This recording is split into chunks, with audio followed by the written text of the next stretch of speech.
Hey everybody, and I do mean everybody. Everybody who wants to be here, needs to be here, and should be here is here. Welcome to the space where we share meaningful, useful stories that help you and offer some meaningful, useful solutions that heal you. I am your new host, the Mushy Guru. So let's get into it. Well, hello, my everybody's, and I do mean everybody. Everybody who wants to be here, needs to be here, and should be here is here. Welcome to the space where we share meaningful, useful stories that help you, but offer some meaningful, useful solutions that heal you. I am your host, the Mushy Guru. So let's get into it. Well, hello, everybody. I am so excited to be here today. I have an amazing guest. If you've been watching me for the past 2 weeks, you know I've been flying solo and missing the amazing women that I had previously. But today, when I say I have a wonderful, spectacular surprise for you, I have Miss one and only Demetrious Hardy. How are you, lady? I am wonderful. Well, it is such a delight. And when I say thank you so much for coming on the Mushy Guru platform, when we're here, I always love to say everyone has a story to tell, but it's up to you to decide if you want to share it or not. And the reason why I wanted Miss Demetrius to come on here is because she has this amazing, beautiful story to share through a different lens.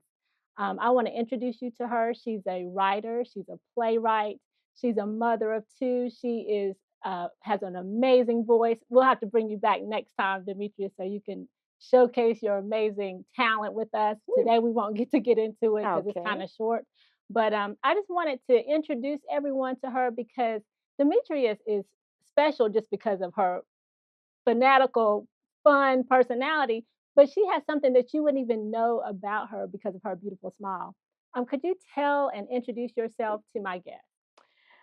Hello, everyone. My name is Demetrious Hardy, and as Dearica stated before, I do have two children. Mm-hmm. And along with that, I was born with a eye disease called retinitis pigmentosa, and that is where the retina doesn't develop in the back of the eye, Wow. and you gradually lose your sight over a period of time.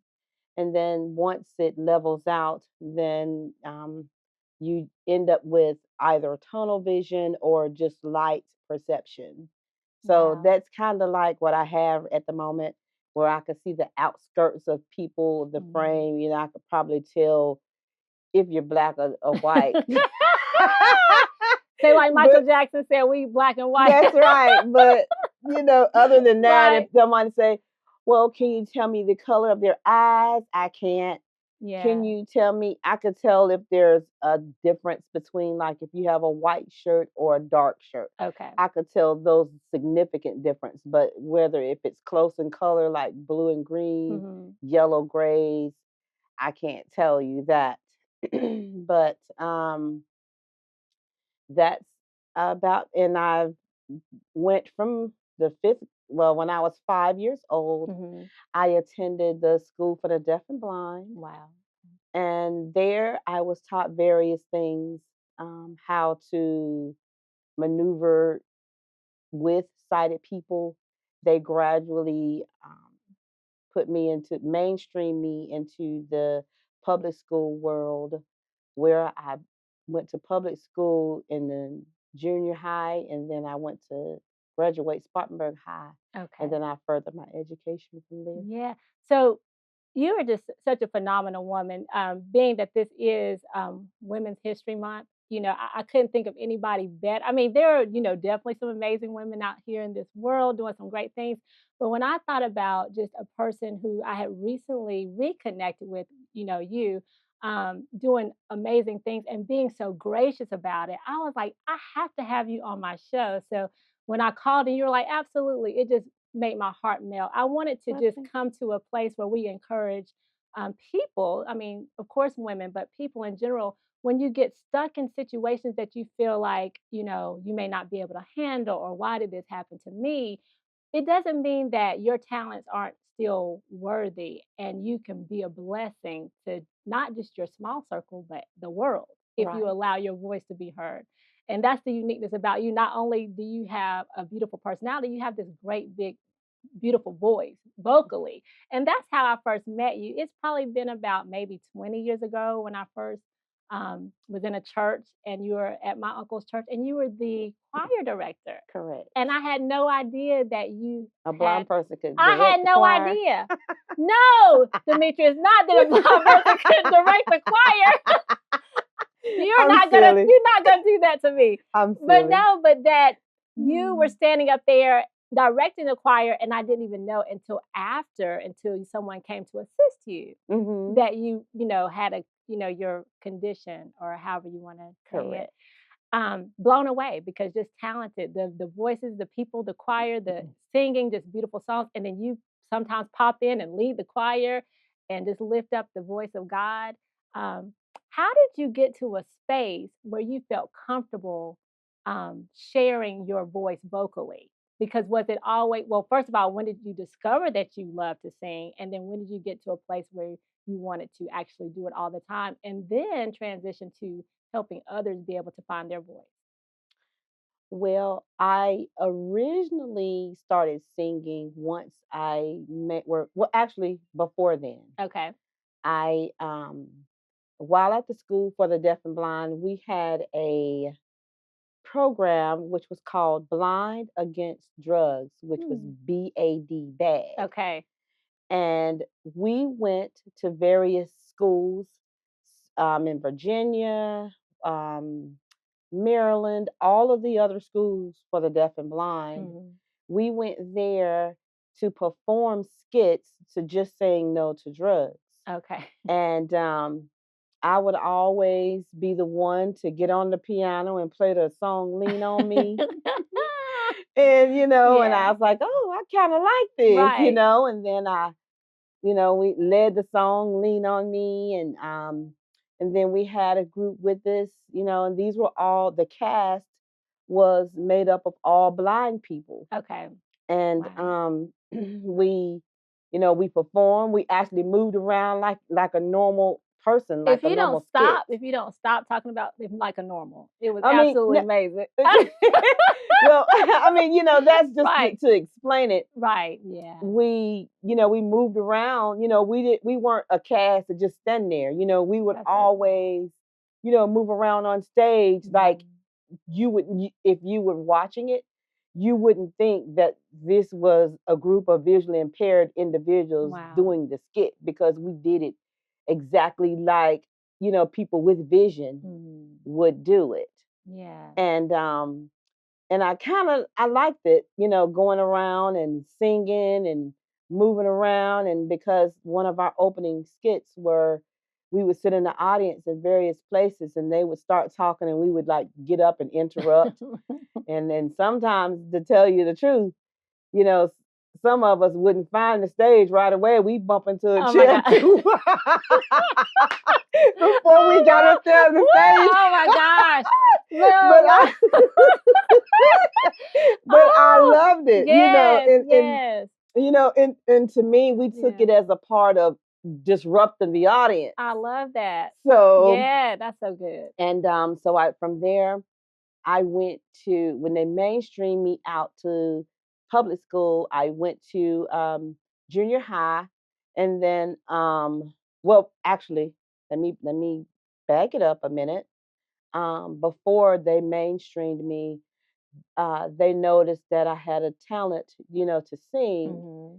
So at the school for the deaf and blind, I was having vocal training, and they were actually sending my tapes in for competitions. Wow.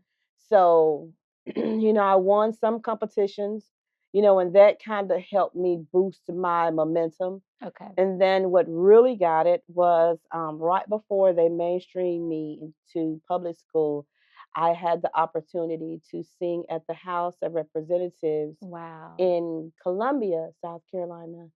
And I sung this song called I Am a Promise. And I was able to actually pull that article up about a month or two ago, just on the computer, looking around and just and I pulled the article up, which I was adding to my book that I'm writing, Mm-hmm. and so that inspired me. So once I got to junior high school, I was able to audition for the women's choir, and I became a part of that. Went on to high school, and I was introduced to the choir director there, and he told me, and he pushed me. He said, "You can do it. Yeah. You can sing." They had different choirs, and they had like what they call the concert choir. Mm-hmm. The concert choir were the group of students where they would do the choreography along with singing. Wow. And I was so upset, because I felt like because of my vision impairment, I Mm. wouldn't be able to learn how to do the moves, as the other students. But he took his time and he showed me the choreography. And so, that inspired me a lot because, he even threatened me. He said, if because I told him I wasn't gonna take chorus that particular semester if Okay. he puts me in that concert chorale, Mm. because I had such doubt Okay. in myself, Yeah. because I didn't feel like I could do it, because of my vision impairment. And then I have all these students that surround me, with vision, Yeah. and they knew how to do it. And I even um pretended like I was sick for Mm. a concert one Yeah. time, and he was the type of instructor. He'd call you out. He says, "I know you weren't sick, I know you were afraid, and we had to do auditions." And he said, "Well, you're one of the chosen ones Okay. Wow. to go to on tour with us." Yeah. And and when he pushed me and encouraged me to tell me I could do it, he told me that he would show me the choreography himself. Mm-hmm. He did. And we went on to we had took two choirs to the competition in Okay. Florida. We had a tour. Okay. So we had our concert choir, and which was the choir that danced and do the choreography, and then we had the women's choir. Wow. So I was on both, and it was, and that he showed me, he walked me through how to get up on the stage. I had people, different students to help me. He had Mm-hmm. designated students, to help me. And um we actually went on to want to win fourth place in out of all 50 states, and Wow. first place That's out of awesome. all 50 states. So, and singing, really inspired me to do more. Right. And then, once I got back to my hometown, I was like, you know, if I had the opportunity, I would be delighted to go ahead and, teach the choir and teach, people to get on the level that I'm on. That is phenomenal. I mean, two big words came when you were talking delighted and disruptor. You're a delightful disruptor. You know what I mean? And Mhm. sometimes, even when people don't feel like they're dealing with any kind of disability or thing that sets them apart from somebody who's maybe doing it without, any, problem or whatever, they still feel like they have some type of imposter syndrome going on. You Right. know what I mean? Like they don't belong there. But you Mhm. always found it within yourself to say, I can do this. Like, Right. even though I may have a difference, it doesn't mean I cannot. Was there Right. anybody outside of like the school environment that kept you encouraged or let you know that they were there for you to help you move forward? Well, my mom always gave me the encouragement.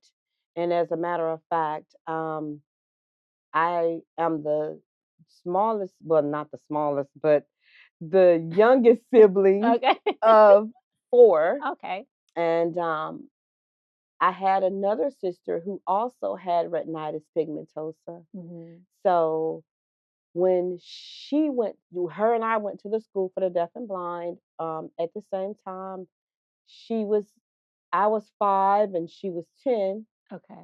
So um, during our elementary years, my mom never treated us any different. Wow. She would always, when back then, you walk to the store, walk everywhere you needed to go. Mm. And if she needed something from the store, she didn't care. She called, hey, Yes. get somebody to walk you to the store and I need a pack of sugar. Right. It was like, okay. Yeah. She never said once, oh, I can't let you go because of your vision impairment. Yeah. She never said that. She always treated us like she treated my other 2 sisters. We were all one and the same. That is so good. I mean, do you feel like, so was there ever a time when as your mom was pushing you and saying, Demetrius, you got this, you can do this, don't be, hindered. Was there ever a time where you just said, you wanted to give up though, where you didn't want to have to feel like you had to live a little bit above and beyond the extra? Were there ever times where you just said, I don't really want to dive in. I'm not wanting to do this. Not even about fear, but just tired, because women, we all have to press in. I mean, men too, but we get in situations where we have to push the agenda along. Did you ever find yourself in those spaces where you're just like, I just don't want to do this anymore, in spite of? Well, the only time I'm a person who, in my mind, I feel like if I don't stand for something, I'll fall for anything. That's good. So I have to push myself and encourage myself that I can do it in spite of. Yeah. And sometimes it gets discouraging. And when I was in middle school, not just getting my feet wet, interacting with the public school, and I felt like I couldn't do it. Right. I couldn't embark on a whole level of people, that I knew nothing about. And at this time, I'm feeling like, well, they're going to pick at me because Yeah. I'm visually impaired. Right. I didn't know how they were going to accept me, and I didn't know how I was going to accept them. So I actually uh, stayed out of school for like 2 weeks because I was nervous. I was sick in my stomach. Yeah. But then once I got over that, and I came back to school and I embraced my fears, and I just rolled on and just went with the punches, and was able to learn everything that I could learn, and just tell myself I can do it. Right. So even when I had my children, I didn't let it stop me. I didn't let anything, stop me from doing what I set my mind out to do. That is awesome. And I remember, you are such an advocate for big projects. I mean, I remember you told me a story of you were transitioning from one school to the next. I mean, not this, granted that you've gone off to college and gotten your degrees and done all these things, but I just remember this one story. It really impacted me how you said, you were the first visually impaired at your school, and how there were other kids coming and they didn't feel that boldness that you had to stick up for Correct. themselves. And so Correct. you were part of a movement that helped the visually impaired community have recognition during Correct. testing. Could you tell me a little bit about that, or share that with our audience, how your advocacy was just strong in helping others? Sure. I told myself, like I said, I'm always bossy. Yeah. Okay, boss lady. I Okay. would tell myself I was everybody's boss. Okay. And I'm their advocate. Yeah. I'm their voice. Right. So we were in high school. Back, I don't know how they do it now, but back then you had to have 40 credits and you have to pass the exit exam in order to graduate. Well, my high school was a huge high school. I think I graduated with like 561 students. Like Wow. after back then they had a lot of Yeah. dropouts. So after that, so all of the visually impaired people were attending this high school and they never could pass the mathematical part of the exit exam. Right. So, and the reason being is because they would put all the visually impaired students in this one particular instructor's class. And instead of him actually teaching them, he would put every visually impaired person at the back of the room, give them some headset, and tell them to listen to the tapes while he go up front and teach the other students. Right. So, you know, my sister, everyone had went through this class. And of course, when it was time to, you know, to pass the exit exam, they never could pass the exit exam. Mm-hmm. So when I gets to the high school, you know, I tell them up front, I said, listen. Did you sing it to them? Or did you... No, I didn't sing it to them. But, you know, I said, listen. I said, when I go over there, because when I took the exit exam to go to the high school, I passed everything, but I was 3 points away from passing my math. Okay. So, of course, therefore, I had to go in this 032, as they call it, class. Okay. So, and I told them, if I have to go in this class, do not put me with this instructor, because I refuse to sit up here and listen to tapes while everybody else learn. I said, the blind people gotta sit there and listen to tapes, and the sighted people learning. I'm not finna do that. Right. So she told me, she says, well, we're not gonna put you in there. I said, okay.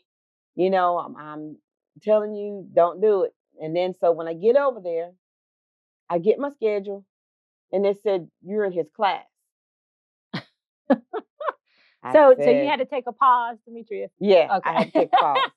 Because, you know, when she told me he was in the class, I'm like, she didn't listen to me. So the first day, because back then class started at the beginning of the year on a Thursday, Friday, and then you start fresh Monday, etc. Right. So Thursday, I went in there, and it was me and a table full of vision impaired people, and you know, you had a whole classroom full of sighted people. Right. And I asked them, I said, do you have something for me to take to the resource teacher so that she could convert it into Braille for me? He says, no, I just need you to sit back here, listen at the tapes. And I don't have anything right now. Well, the first day I was sleepy. So I went in there and I went to sleep. Okay. I listened to the tape the first day. That was Thursday. Okay.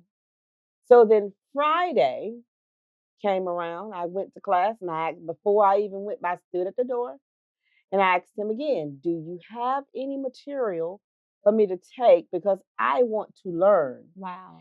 Everyone else is learning but us visually impaired students, and I want to learn. So he says, well, no, ma'am, I need you to go to the back of the class. Well, before I knew it, when I come in there, the glue was half melted. Wait a minute. You were coming unglued? I was going to come up. It was already melted. Wait a minute. I don't know what it is about the Mushy Guru show, but I had another young woman, a writer. She said she was unbothered. And now you talking about you unglued. Yes, okay, well, the glue was melting when I walked in the classroom. Okay, I hope you made a candle. Okay. Because I already had in my head what I was finna do. Okay, you were prepared. I was prepared. So, you know, the glue was melting. Okay. So by the time I reached him and I asked him, do you have anything for me to take to the resource office so I could get my stuff converted? Right. He said, no, I just need you to listen. Well, and he put the headphones in my hand. Well, by that time, the glue done melted, and I done came unglued. Okay. So when he said he wanted me to listen at the tape, I slung the headphones across the room, And I told him, I'm not listening to nothing. If you don't have any material for me to learn, then I refuse to sit in here. So, needless to say, I went to the resource room. And of course, it was on a Friday. So the bus, because the School for the Deaf and Blind had a bus to come and pick us up around 1:00, and of course, this was around the time they usually let us out early, to catch the bus to come home, because we would come home on Fridays and then go back to the School for the Deaf and Blind on Sundays.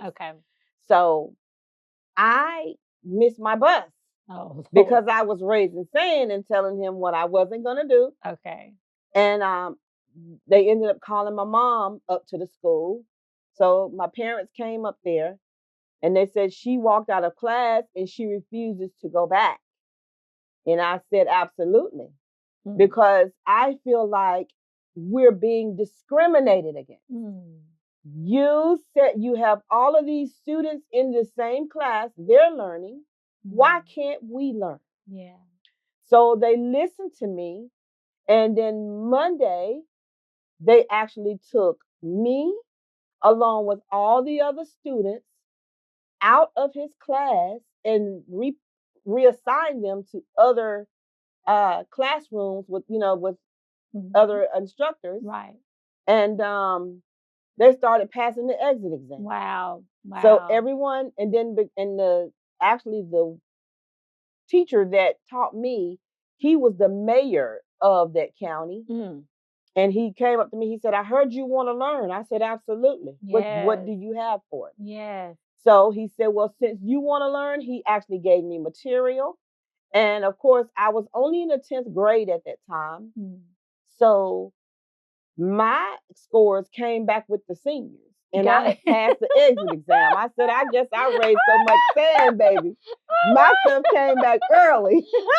So I was able to, finish out my high school without worrying about trying to pass the exit exam to graduate. That's awesome. And so once they moved me, every visually impaired person started passing the exit exam because they were in other instructors. And they started passing the exit exam and they were able to graduate because some of them it was touch and go because they only had like one other time to pass the exit exam or they wouldn't be able to graduate. Well, when they had the opportunity to move to another class, they were able to graduate because I refused to sit in there another day and listen to a tape. If you haven't said a whole mouthful, and then the thing is, I mean, even currently, you said you reach back and look at that school and make sure that all is well. And because of that one moment, standing up for yourself, standing up for that community, now that's not an issue. People are passing left and right. And so, I mean, if you would have allowed the thing that seems like the hold back to hold you back, it would have really held you back. I mean, you went on to college. So how does that make you feel that that you took your voice that somebody else labeled maybe as a disability or a visually impaired? How does that make you feel that you used your voice, the thing that was against you, to propel you to greatness for others? It gave me energy. Yeah, energy. Yeah. And it gave me the momentum to say, you can do it. Yeah. You can move on, and you cannot sit back and allow people to dictate where you go from here. Absolutely. Or how you get your degree or whatever. Now, I left there and I went to Spartanburg Tech for a while. Then I left there and I come to my hometown and I went to the technical college. And I guess that was I was their first encounter at the technical college. And I went in there and I introduced myself to the dean, let him know that I was visually impaired and I needed X, Y, Z. I needed a reader. I needed, I'm taking these classes. This is what I need. Well, he says, He says to me, do you know how much money we have to accommodate a visually impaired person? And I said, no. Well, he laughed. He said, zero. Mm. Well, I sat up at the edge of the chair Here we go. and I told him, well, you said you have $0 to Okay. accommodate me. Is that correct? Uh-huh. He said, yes, ma'am. I said, well, let me ask you this. Have you ever heard of American with Disabilities Act? Wow. He got quiet. I said, so furthermore, here are your instructions. Okay. Come Monday, I need to have a reader. I need to have my braille writer, and I need to have, and I said, so, and if you don't, guess what? Instead of having $0, you'll better find some money because you will be. Oh. And I got up and told him, have a good day. Oh my. Well, when I got back Monday, I had everything I needed. I had a reader. Okay. I had my braille writer. Okay. And, because, it's like, Yeah. I have to fight. It's like, I feel like I have to fight to get what I Yeah. need. Wow. Even though I don't like doing that, but to me, I feel like I don't have a choice sometimes, and then I go to Winthrop, to get my bachelor's degree. And then I had an instructor over there to tell me that I couldn't complete my field placement because I was visually impaired. Wow. She said, the only thing I need you to do is to sign a paper saying that you will not graduate because we don't have a placement for you. The only thing we could do is let you sit at hospice until the people die. Mm. And that's the only field placement we have for you. Mm. No, ma'am, I'm not doing that. Okay. So I had to ask her if she ever heard of the Americans with Disabilities Act. Okay. Well, it went in one ear and out the other, and I was in one of my afternoon classes. She came and got me out of there, and she says, I've drawn up this paper, and on this paper, it indicates that because we don't have a placement for you to go do your field placement, this paper states that you will not graduate with your class, that you will have to wait to graduate, which will be 1 year from now, maybe 2 years from now, until we can find a hospice where you could sit at hospice for your field placement. Mm-hmm. Well, we're not going unglued again, are we? Yeah. Okay. The glue started melting. Okay. The glue started melting. Okay. As she was explaining what this letter. Okay. Well, by the time she got through explaining to me, well, the glue done came on. I done came unglued. Okay. Well, I snatched the paper and balled it up and threw it out and told her I wasn't signing nothing. Oh my gosh. And I told her as soon as I stepped my foot on the soil in the AM, I was going to the dean of students. Okay. Because that's discrimination. Wow. You cannot hold I'm sitting here with a 3.4 GPA and you're telling me wow, I cannot graduate? Wow. Because I'm visually impaired? No, ma'am. No, ma'am. So I ended up, needless to say, and long story short, they demoted her. And I went on to graduate with my class because they found me a placement and it was not at hospice. Okay. Can we say visually impaired or any impairment does not mean no vision? You have to have a vision for your life. That's what you're telling me. You have to have a vision for your life. You have to have a vision, whether it's clear vision, yes, tunnel vision. Yes. You have to have a vision. Absolutely. And you have to have this momentum to say, regardless of my vision, Absolutely. whether it's clear or whether it's altered a little bit, Right. you're still going to press on Press on. and seek what you're fighting for. Absolutely. And I just keep hearing you have to tell people what you need. Absolutely. And it's not about necessarily, as much as I'm laughing and picking at you about going unglued or whatever, but you have to be bold enough to express your needs, because people aren't going to necessarily assume or care. Correct. And even if they do care sincerely, that doesn't mean they know how to help you. And Right. you have to give them the opportunity. And that's what it sounds like you are always able to do is express yourself, give people the opportunity to meet you where you are, so that then you can go in and basically, figure out the path that is best for you so that your needs can be met. Oh, Right. and that you are absolutely able to help others on your journey. Right. And that's what I love about your story. And that's why I had to have you come on this platform, because I know that people need to be encouraged. Visually impaired, whatever, hearing impaired, whatever impairment that we all have. It may not be one specific thing. We all have some type of impairment that's holding us back from doing the things and sharing our stories. And my goal here on this platform is to always help people get rest so that they can get to the rest of their story. Absolutely. And while we're talking about stories and the wrap up, I wanted you to share, like, you're writing this book. So, I mean, Demetrious, are you going to ever just like slow down a little bit? So now you're taking the time off and writing your first book?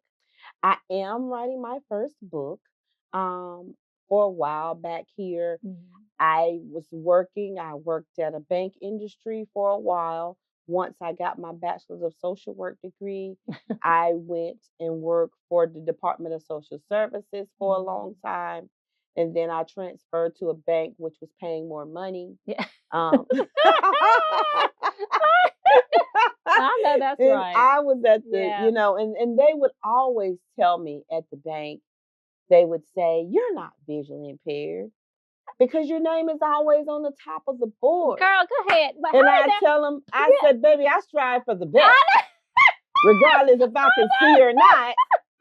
I need my money. I know that's right. So I am going to work however I can to get my money." Yes. So they said, "Well, how do you do it?" Listen, if you want to take notes and sit down, you're more than welcome. And that, they always tell me, "Well, you're not blind." Yeah. Of course I am. Wow. I said, "Well, when I get up and start bumping into stuff, you're going to change your story." All right, disruptor. Okay. I love it. So I went to the bank and worked, and then needless to say, I had a lot of death back to back in my family. My sister, who was visually impaired, she passed. Then 2 months later, my mom passed. Then a year later, my dad passed. And right before that, I'm gonna say about 7 months prior to my sister passing, one of my half sisters passed. So it was just back to back. Yeah. And when you're working at a bank, it's fast paced, and you have a lot of people, saying things to you, and it got overwhelming for me. Okay. So I decided to actually just stay at home and still collect my money, but I'm at home now. Right. And so I had this time on my hands to where I decided, if I had someone to listen, I will have a story to tell. Yes. So the name of my book is Underneath the Purple Polish. Okay. And where I got that from was because in my introduction, I explained how your polish is so elegantly placed on your fingers. But when the polish is removed, what would you find underneath? You may find cracks, brokenness. Sometimes you may find some smoothness on your fingers. And this can relate to my life story. Yeah. You have some cracks in your your life. You have some breakage in your life. You have hurt, shame. You have accomplishments. Yeah. And, because I do have a lot of accomplishments, not only with my book, I do have a catering business where I bake cakes and cook. And so I don't let my visual impairment hinder me in any way. Yes. So that's what I came up with underneath the purple polish, because you're gonna find your life story under there. Girl, speak to You that. find your life story of hurt, shame, guilt, and then, it's once the polish is removed, then you have to tell your story. Yeah. And then once it's placed on there, it's then you can't see it. It's hidden. Yeah. The purple polish hides all of that. And when you remove it, then that's when you could tell your story. Yeah. And that's when you can, heal from your shame, heal from your brokenness. But what I love about your title, I didn't even know that that's what it meant to the end when you said, the hidden and, what it hides, and the way you broke it down to what it's, covering up.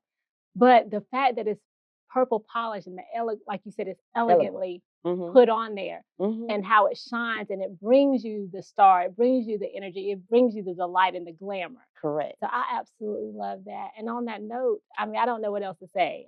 You have said it all. I can't wait for you to come back so that when the book is done, we can go through it. Maybe we'll even have like a book club moment, because I know it's going to be juicy. You might need the subtitle to be called what was that?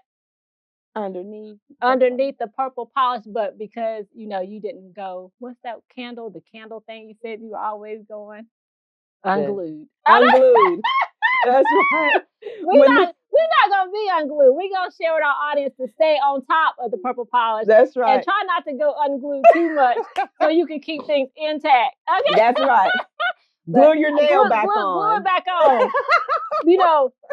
I don't know, but when I say I love you and thank you for being on here today, and we can't wait to read your absolutely great message that I know it's going to be wonderful to share the stories that you have that you're going to create. Is it fiction, nonfiction, whatever you do? I don't know. It might be a movie. It's fiction.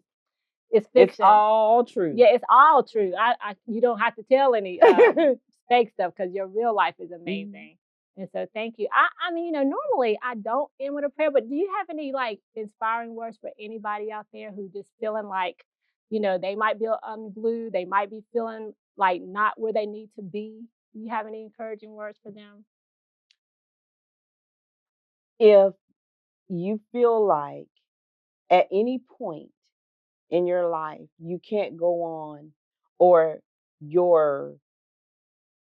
there's cracks up under your polish, or there's breaks up under your polish, reach beyond the break and hold on, and encourage yourself that you can do it no matter what. That's good. That regardless of what your mindset is, you have to always put God first. Yeah. And you have to know that He will never leave you nor forsake you.